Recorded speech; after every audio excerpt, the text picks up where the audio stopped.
Ya, baik. Kita lanjutkan ya. Ini pertemuan kita.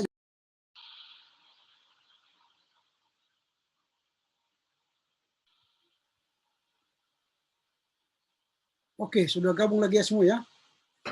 Maaf tadi ada gangguan teknis. Saya ulangi lagi bahwa ini pertemuan kita yang ke-12 membahas surat-surat pastoral Paulus kepada Timotius, Titus, dan Filemon. Nah, kita akan membahas topik ini karena kita telah membahas surat-surat Paulus yang lain kepada jemaat beberapa minggu yang lalu. Lalu sekarang kita akan membahas surat Paulus kepada pribadi-pribadi atau kepada Timotius dan Titus dan Filemon. Itu namanya surat pastoral, penggembalaan. Saya katakan tadi penggembalaan bukan konotasi penggembalaan dalam arti saat ini, karena kalau dikatakan penggembalaan saat ini kan orang menganggap itu karena bermasalah, sehingga perlu digembalakan. Tapi kalau dalam arti penggembalaan dalam teks ini bukan dalam Timotius, Titus, dan Filemon itu berada dalam masalah, bukan. Tapi mereka adalah anak rohani Paulus yang perlu dia arahkan, dia bimbing, supaya Titus, Filemon, dan Timotius itu melakukan tugasnya dengan baik. Nah, itu yang disebut dengan surat penggembalaan atau surat pribadi atau surat pastoral Paulus kepada Timotius, Titus, dan Filemon. Nah, kita akan bahas satu persatu. Nah, kita akan masuk pada tulisan Timotius yang pertama. Itu ditulis oleh Paulus. Temanya ialah doktrin yang benar dan kesalehan, yang ditulis pada tahun 65. Nah, mengapa disebut surat penggembalaan? Saya katakan tadi karena dia surat pribadi Paulus kepada Timotius, Titus, dan Filemon. Walaupun beberapa ahli sekolah saya katakan tadi meragukan keaslian surat Paulus ini kepada Timotius, Titus, dan Filemon. Tetapi gereja di awal-awal atau gereja perdana ya, gereja awal-awal itu meyakini bahwa ini tulisan Paulus yang asli. Lalu walau gaya bahasanya berbeda dari surat Paulus yang pertama dan sekarang, itu karena Paulus itu sudah tua dan juga kemudian suratnya itu kan lebih personal kepada Timotius, Titus, dan Filemon. Nah, seperti yang saya katakan bahwa nanti kita akan terus mendalami, ada surat Proto Paulus atau Proto Paulin, ada surat Deutero Paulin. Surat Proto Paulin itu adalah surat di mana dia lebih kelihatan pemikiran Paulus yang asli, yaitu di surat Roma, surat Galatia, surat Korintus, itu kan biasanya pemikiran Paulus lebih kental di sana.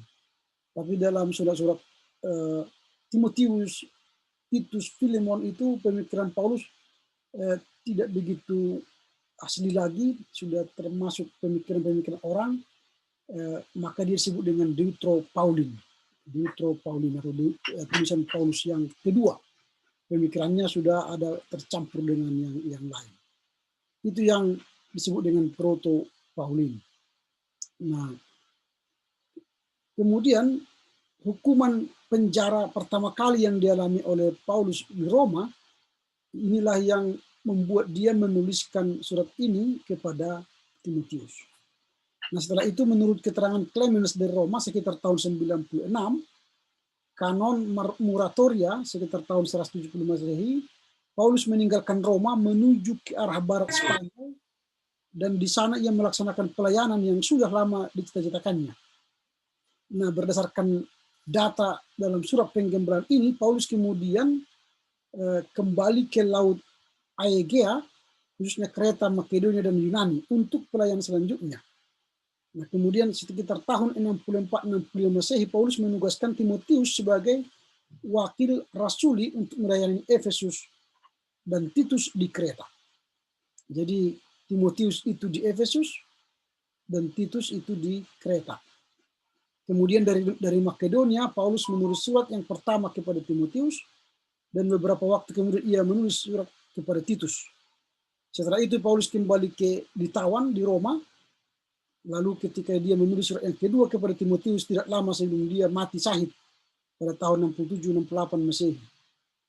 Nah itulah terbelakang penulisan 1-2 Timotius. Jadi 1-2 Timotius itu ditujukan kepada Timotius setelah Paulus lepas dari penjara di Roma, lalu ketika dia masuk lagi penjara di Roma, maka dia pun menulis surat Paulus yang kedua kepada Timotius.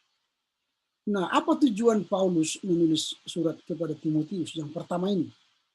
Nah, Paulus mempunyai 3 maksud ketika dia menulis surat yang pertama dari penjara di Roma kepada Timotius di Efesus. Yang pertama, menasihati Paulus sendiri mengenai kehidupan pribadi dan pelayanannya. Mengapa dia menuliskan kehidupan pribadi dan pelayanannya? Karena Timotius itu masih muda. Dan dia menjadi seorang pengikut Yesus, bahkan menjadi masuk dalam kelompoknya Paulus pada usia 18 tahun. Jadi kalau usia 18 tahun itu kan berarti baru tamat SMA ya. Baru tamat SMA sudah menjadi penginjil. Menjadi tenaga penginjil lah ya istilah sekarang. Nah, kalau sekarang kalian kan masih usia 19 lah ya sekarang kalau baru bertamat SMA atau 18. Seusia kalian lah dulu waktu Timotius melayani di Efesus. Jadi masih muda, belum tahu apa-apa, sehingga Paulus merasa penting untuk memberikan surat pribadi penggembalaan kepada Timotius. Sehingga isi tujuan suratnya itu adalah untuk tujuan pribadi, kehidupan pribadi Timotius. Yang kedua, mendorong Timotius untuk mempertahankan kemurnian Injil.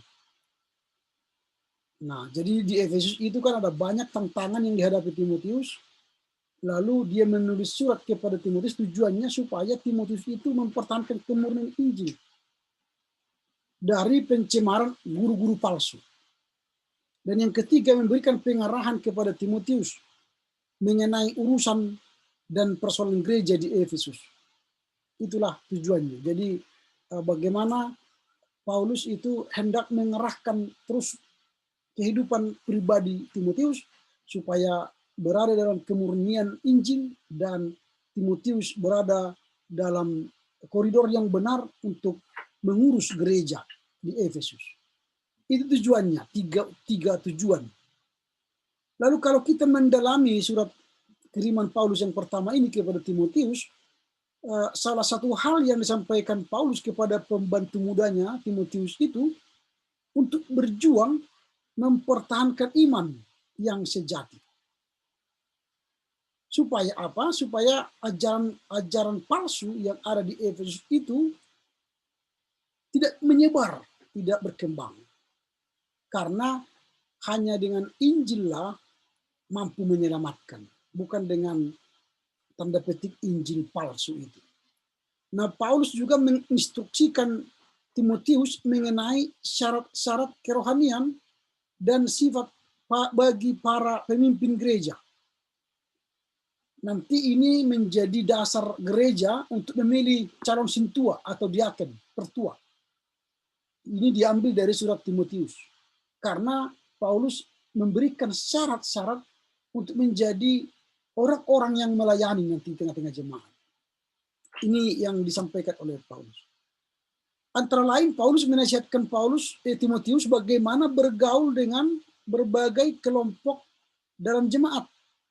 Seperti perempuan, janda-janda, orang laki-laki dan tua muda, orang kaya, itu diajari Paulus.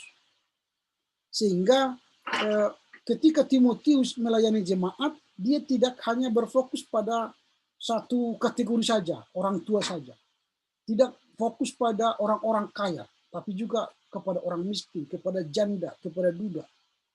Nah, itu yang mau dimaksudkan oleh Paulus. Sehingga pelayanannya menjadi pelayanan yang memperhatikan semuanya. Nah, Paulus memberikan 5 instruksi jelas kepada Timotius yang harus dilaksanakannya. Di dalam suratnya ini, Paulus menyatakan kasih sayangnya kepada Timotius sebagai anak rohaninya dalam iman dan mengajukan standar kesalehan yang tinggi. Ini standar kesalehan yang tinggi untuk kehidupannya dan untuk gereja. Jadi harus benar-benar saleh di dalam kehidupan melayani jemaat. Ini yang disampaikan oleh Paulus dalam suratnya ini. Nah, kemudian kita kembali ada 4 ciri surat Timotius yang pertama ini. Ciri yang pertama ialah langsung dialamatkan kepada Timotius.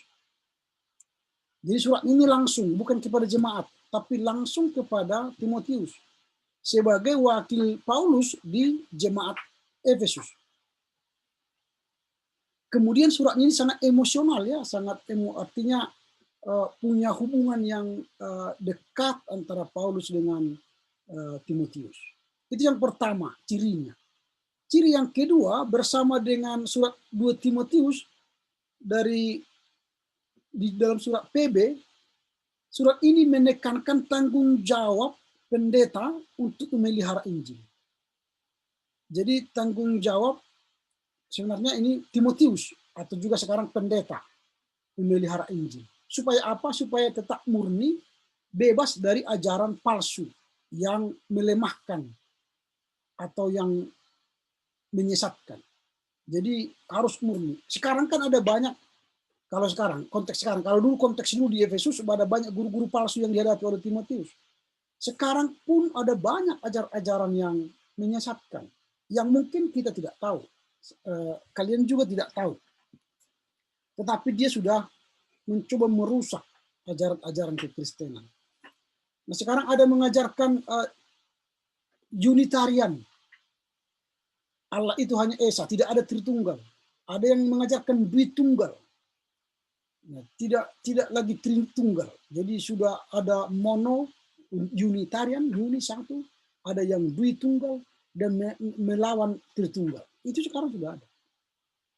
Dan itu kita harus hati-hati, harus pandai memfilter ajaran yang berkembang sekarang. Apalagi dengan dunia digital sekarang, di mana-mana orang bebas merekam di YouTube ajarannya, lalu dikirimkan kemana-mana.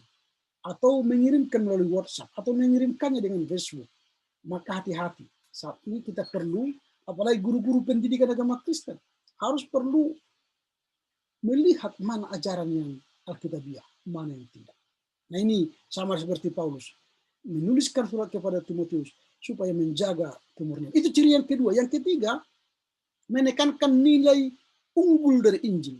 Jadi Paulus hendak menjelaskan bahwa Injil itu yang paling bagus dari segalanya. Sehingga jangan dirusak, jangan dicemarkan. Dan kita harus tetap tunduk kepada ajaran Injil itu. Itu yang ketiga. Yang keempat, surat ini memberikan pedoman paling lengkap dalam PB. Pedoman paling lengkap dalam PB. Mengenai bagaimana seorang gembala harus berhubungan secara patut dengan pria dan wanita, serta dengan semua kelompok usia dan sosial dalam gereja. Jadi, kalau mau belajar pelayanan yang lebih baik, bacalah 1 Timotius dan 2 Timotius nantinya. Karena di sana akan diajari bagaimana hubungan kita kepada perempuan, kepada laki-laki, kepada janda, kepada orang kaya, kepada semua lapisan dalam gereja. Ini yang ciri yang keempat. Lalu kita akan melihat garis besar 1 Timotius ini. Selain pendahuluan sebagai ciri utama dari surat Paulus, maka dia akan mulai dengan pengarahan tentang pelayanan gereja. Dimulai pentingnya doa, perilaku wanita yang sopan, syarat bagi pemilik jemaat, kemudian syarat bagi diaken, kemudian alasan gereja memerlukan syarat tinggi bagi pemimpin. Itu bagian yang pertama, soal pengarahan tentang pelayanan gereja. Ini diarahkan semua. Syarat-syarat pemilik jemaat itu ada yang tidak bercacat, dapat menahan diri, bijaksana, sopan, suka memberi tumpangan, dan sebagainya. Itu diajarkan oleh Paulus kepada Timotius. Nah, syarat bagi diaken, orang yang terhormat, jangan bercabang lidah, jangan penggemar anggur, jangan serakah, dan sebagainya. Itu diajarkan oleh Paulus kepada Timotius. Supaya nanti ketika memilih calon-calon diaken, dia sudah punya peraturannya. Nah, alasan memerlukan syarat tinggi bagi pemimpin. Alasan gereja. Mengapa gereja membutuhkan syarat-syarat itu? Tentu supaya gereja lebih maju berkembang. Nah, bagian yang kedua, pengarahan tentang pelayanan Timotius. Kalau bagian yang pertama tadi pelayanan gereja, arahan kepada pelayanan gereja, sekarang arahan kepada Timotius sendiri. Bagaimana Timotius melayani? Maka kehidupan pribadinya dijaga, hubungannya dengan orang dalam gereja harus dijaga, kemudian bagaimana dia berhadapan dengan orang tua, perempuan, janda, penatua, budak, guru palsu, dan orang-orang kaya. Itu diajari oleh Paulus. Lalu setelah itu baru dia buat penutupnya. Inilah garis besar dari kitab 1 Timotius. Nah, sekarang kita masuk pada bagian yang kedua dari surat Paulus yang kedua kepada Timotius. Tetap penulisnya ialah Paulus, dan temanya ialah bertekun dengan ketabahan, ditulis sekitar tahun 67 Masehi. Nah, kalau kita lihat dalam latar belakang surat Paulus yang kedua ini, inilah surat Paulus yang terakhir katanya, surat Paulus yang terakhir kepada Timotius. Pada surat ini, Kaisar Nero sedang berusaha untuk menghentikan perkembangan Kekristenan di Roma dengan penganiayaan yang bengis terhadap orang percaya. Paulus sekali lagi menjadi tahanan negara di Roma waktu itu. Dia menderita kekurangan sebagai seorang penjahat besar biasa. Ditinggalkan oleh kebanyakan sahabatnya dan sadar bahwa pelayanannya sudah berakhir dan kematiannya sudah dekat, maka dia dari sana menulis suratnya yang kedua kepada Timotius. Hubungan yang erat serta kepercayaan Paulus kepada Timotius dilihat dalam hal Paulus menyebut Timotius terlibat dalam mengirimkan 6 buah surat kehadiran Timotius dengan Paulus dalam tahanan yang pertama. Jadi hubungan itu menunjukkan Paulus dan Timotius itu sangat erat dengan menunjukkan ada suratnya Timotius kepada Paulus dan sebaliknya Paulus menulis surat kepada Timotius. Nah, kemudian kita melihat pada saat itu Paulus menghadapi kemungkinan dihukum mati sudah dekat. Bahkan dia 2 kali minta Timotius menemaninya di Roma ketika dia sudah mau dihukum mati. Dan ketika Paulus mengirim surat yang kedua ini, Timotius masih berada di Efesus. Artinya ketika Paulus mau dieksekusi mati, Timotius sendiri masih di Efesus. Nah, ini latar belakang. Mengapa ditulis surat Paulus yang kedua? Karena Paulus sedang menghadapi ancaman untuk hukuman mati. Lalu dia sudah tahu bahwa dia akan segera mati, maka dia menulis surat kepada Timotius.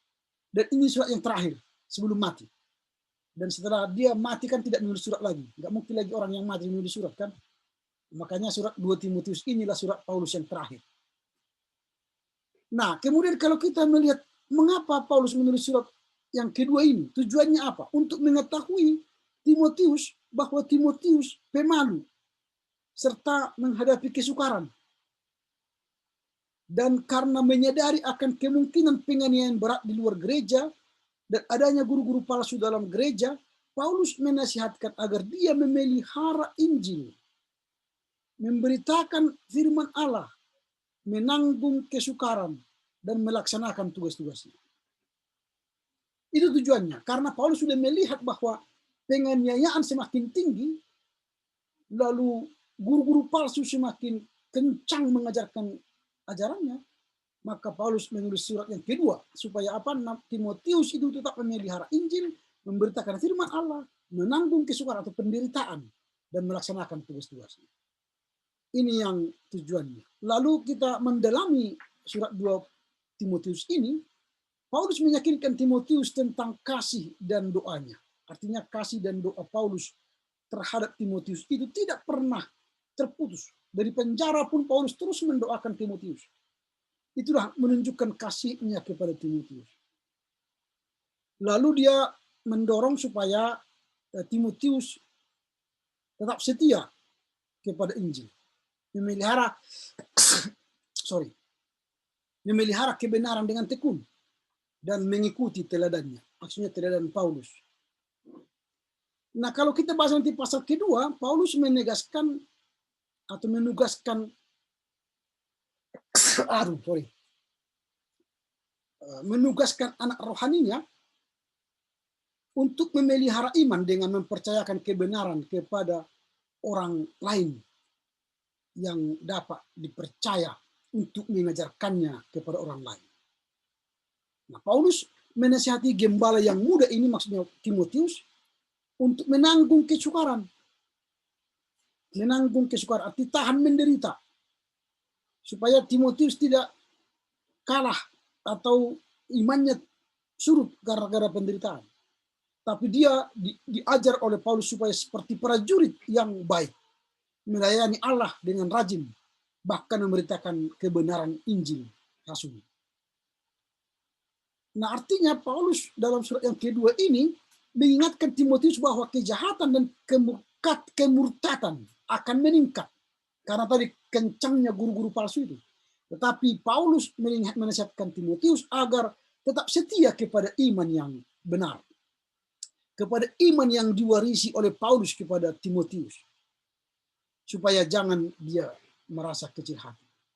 Dan kemudian Paulus menugaskan Timotius untuk memberitakan firman Allah serta melaksanakan semua tugas pelayanannya. Jadi walau ada penderitaan, walau ada ancaman, jangan berhenti melayani. Tugas itu terus laksanakan. Itulah yang disampaikan oleh Paulus dalam suratnya yang kedua ini. Nah, dengan demikian kita melihat ada 5 ciri dari surat kedua Timotius ini. Yang pertama, ini berisikan perkara terakhir dari Paulus. Karena saya katakan tadi dia sudah mau meninggal ini. Dan inilah surat yang terakhir. Dia sudah tahu dia akan meninggal, maka dia menuliskan perkara yang terakhir yang ditulis oleh Paulus sebelum hukuman mati. Nah, hampir 35 tahun setelah pertobatannya kepada Kristus Damsyik. Artinya dia 35 tahun menjadi Kristen, pengikut Kristus, dan inilah surat yang terakhir kepada Timotius. Ini ciri yang pertama. Yang kedua, surat ini berisikan pernyataan yang paling terang dalam Alkitab mengenai pengilhaman dan tujuan ilahi Alkitab. Mengenai pengilhaman dan tujuan ilahi Alkitab. Nanti kalau kita baca 2 Timotius 3:16, itu kan selalu ayat yang paling empuk, itu kan segala firman yang bertakan berfungsi bermanfaat untuk mengajar, mendidik, gitu ya. Coba kalian baca dulu 2 Timotius. 2 Timotius 3 ayat 16. Ini pengilhaman yang paling tinggi dalam Alkitab sepanjang sejarah ya. 2 Timotius 3 ayat 16. Segala tulisan yang diilhamkan Allah memang bermanfaat untuk mengajar, untuk menyatakan kesalahan, untuk memperbaiki kelakuan, dan untuk mendidik orang dalam kebenaran. Dengan demikian tiap-tiap manusia kepunyaan Allah diperlengkapi untuk setiap perbuatan baik. Ini pengilhaman Paulus yang terakhir kepada Timotius. Itu ciri yang kedua. Yang ketiga, sepanjang surat ini muncul nasihat-nasihat pendek, tetapi tepat. Walau pendek, tetapi tepat. Misalnya mengobarkan karunia. Jangan malu. Menderita bagi Injilnya. Baru peganglah ajaran yang sehat. Peganglah ajaran yang sehat. Peliharalah harta yang indah. Ini nasihat-nasihat pendek. Jadilah kuat oleh kasih karunia. Ikutlah menderita. Memberitakan perkataan yang benar. Hindarilah, jauhilah, kejarlah kepada kebenaran.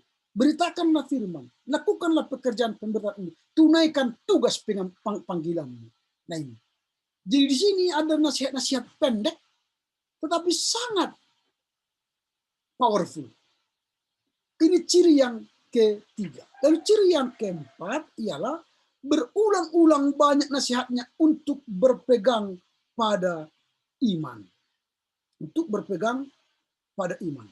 Berulang-ulang dia mengatakan itu, berpegang pada iman. Ini selalu diulangi Paulus dalam suratnya yang kedua ini.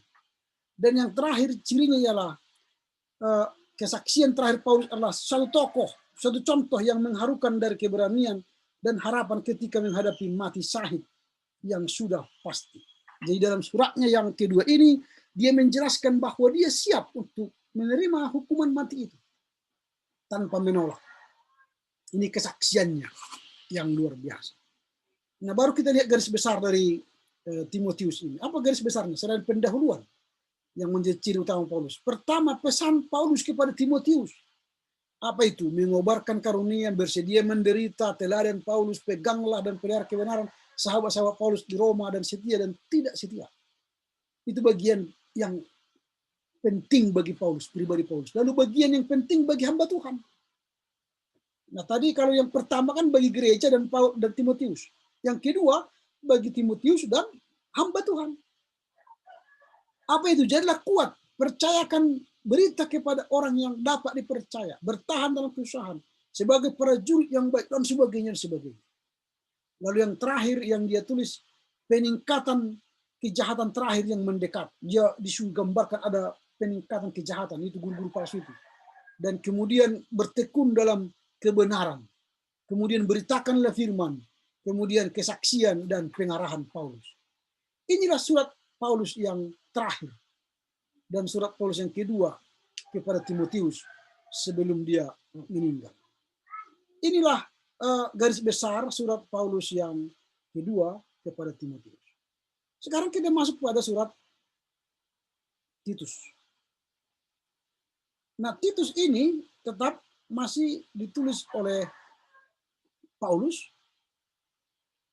Temanya ajaran yang benar dan kebajikan. Ditulis sekitar 65-66 Masehi. Nah, latar belakangnya ialah seperti halnya 1-2 Timotius, Titus adalah surat pribadi dari Paulus kepada salah seorang pembantu mudanya. Nah, disebut surat penggembalaan karena membahas masalah yang berkaitan dengan peraturan gereja dan pelayanannya. Titus seorang yang bertobat dari bukan Yahudi. Jadi Titus itu bukan Yahudi. Menjadi pendamping dekat Paulus dalam pelayanan Rasul.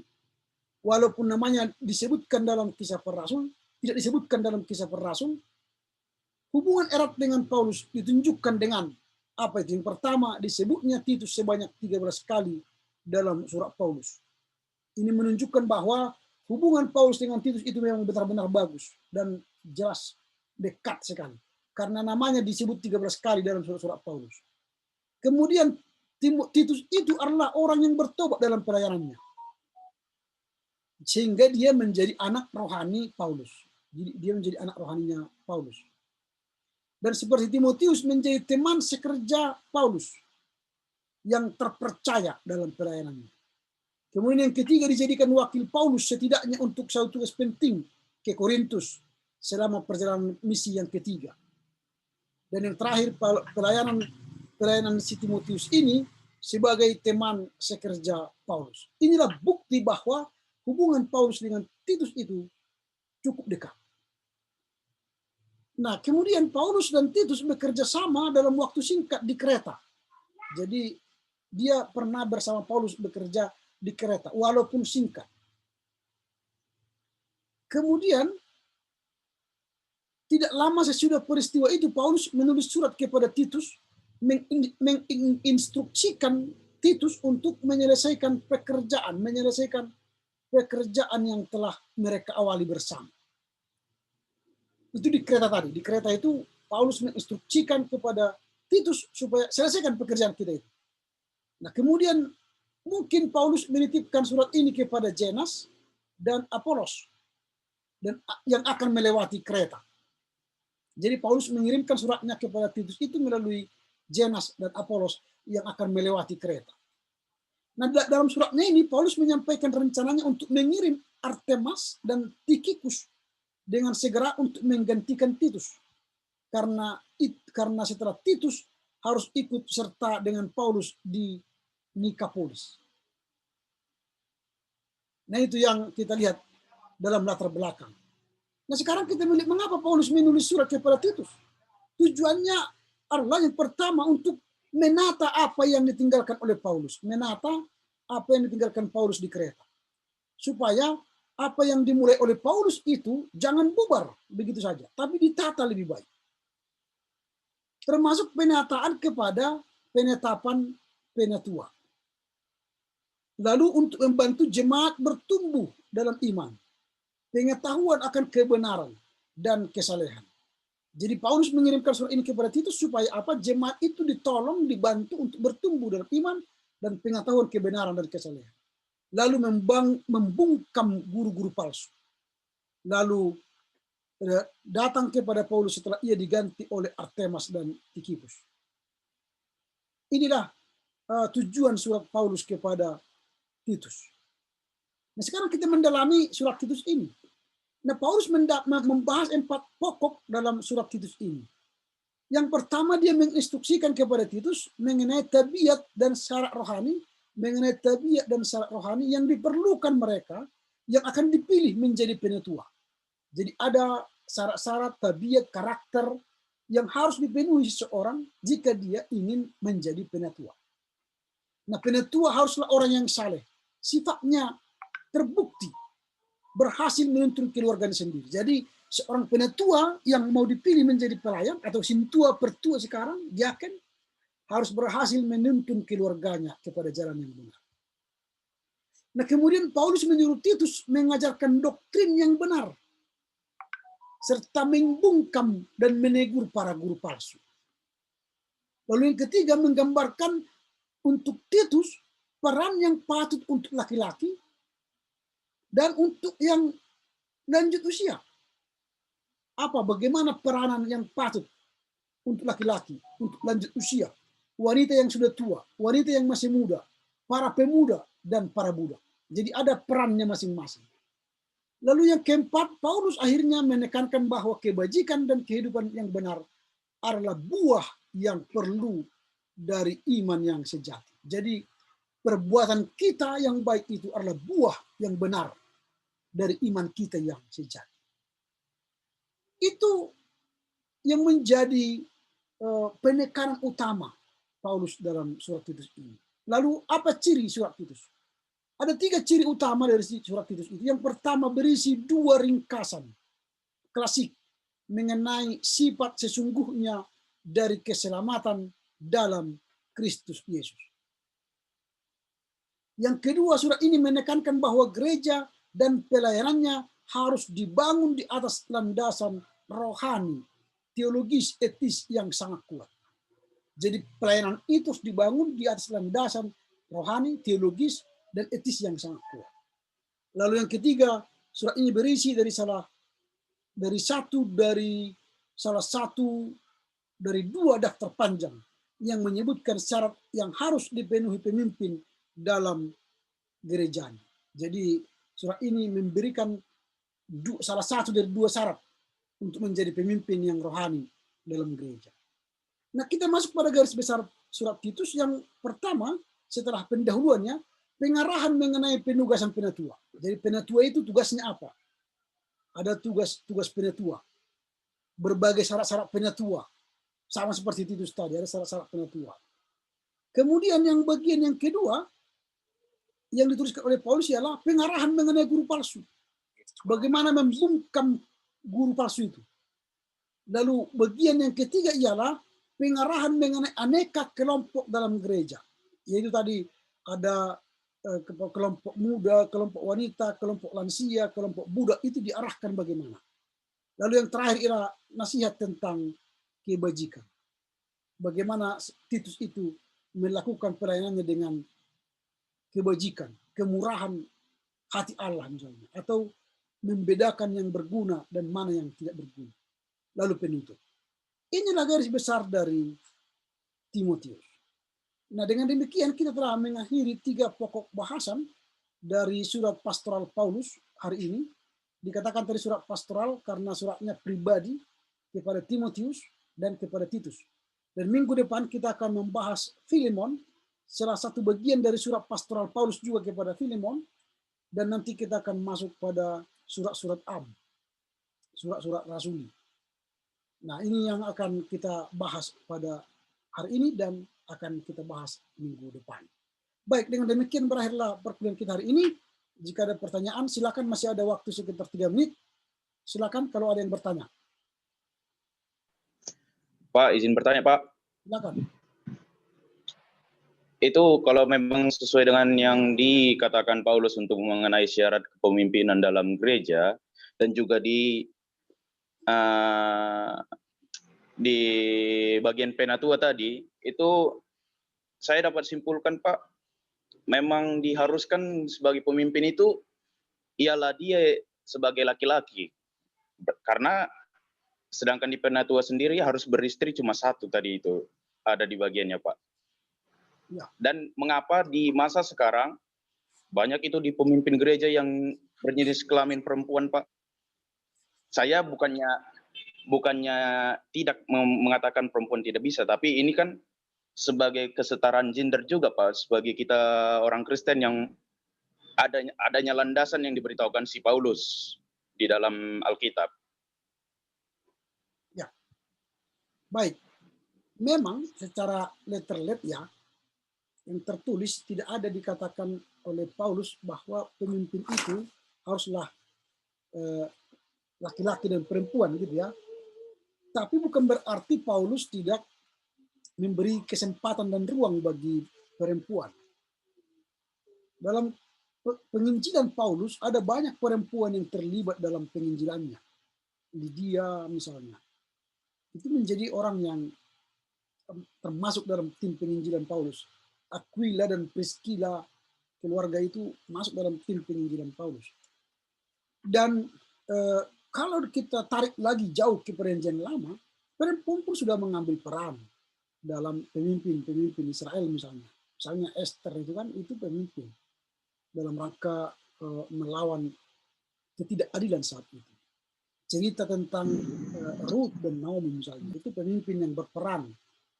Nah, tapi dalam teks-teks suci memang kalau kitab suci tidak dikatakan seperti itu. Tapi dalam rumusan-rumusan teologi sekarang, itu kan sudah memberi ruang kepada perempuan yang seluas-luasnya. Tidak ada lagi perbedaan antara laki dan perempuan. Kita hanya berbicara soal kapasitas, kapabilitas. Kalau dia mampu, silakan. Tapi jangan pula gara-gara gender, bias, yang tidak mampu pun dipaksakan memimpin. Jangan. Karena perempuan harus memimpin, maka bodoh pun perempuan itu harus jadi pemimpin. Jangan dong. Ya, harus juga ada daya saing, kemampuan, kapabilitasnya, dan kapasitasnya. Jadi jangan dimainkan nanti gender bias ini. Katanya harus mengakomodir perempuan, tapi ya tidak mampu pun dijadikan pemimpin. Jangan begitu. Ya, gitu apanya. Itu penjelasan saya ya. Baik, karena waktu ini ya, kita sampaikan, cukupkan sampai di sini. Baik kita berdoa. Terima kasih Bapak, kami bersyukur kami boleh mengakhiri perkuliahan kami hari ini. Berkati kami dan berkati orang tua kami dan kampus kami supaya berjalan dengan baik. Terpujilah Engkau Bapa demi Kristus Yesus. Amin. Salam buat keluarga, jaga kesehatan. Horas, Jehobu, Menjojua, Ahoy. Horas, Pak. Horas, Pak.